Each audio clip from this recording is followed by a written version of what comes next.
I've been riding a 650 Suzuki before I got this. It had 142,000 miles on it, excuse me, when it died. So this has been a real godsend for me.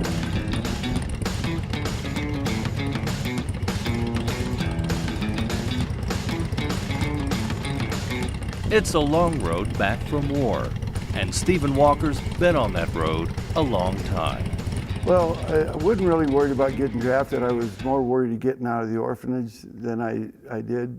I left school early because I graduated early, and the only way I could actually leave for a year at the age of 17 was to join the military.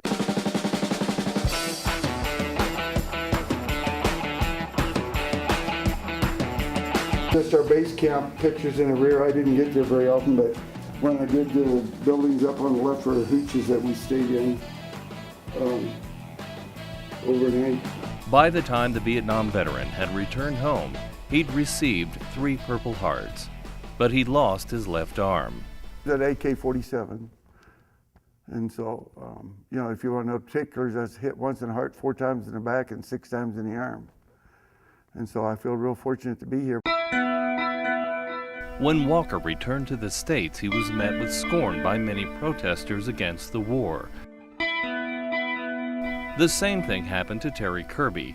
He's the president of Vietnam Veterans of America, Chapter 297. Like Walker, he's suffered from post-traumatic stress disorder. It'll take you back to where you know it happened, but in Vietnam, a lot of times, the sound or something like that, you can't place where it happened, and it makes you just paranoid.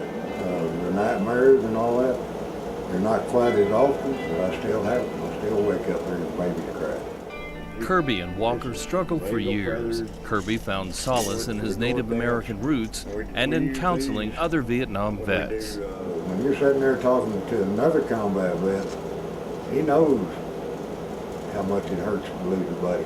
Walker became active in his church and joined its ministry. Mission M25 in our church is a really important part of what our church does. It instructs us that we're to help the less fortunate than us. We feed the homeless.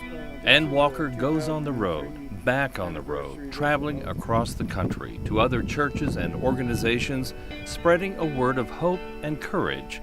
And the farther he travels, he puts the past farther behind him. Larry Lemmons, Pronews 7.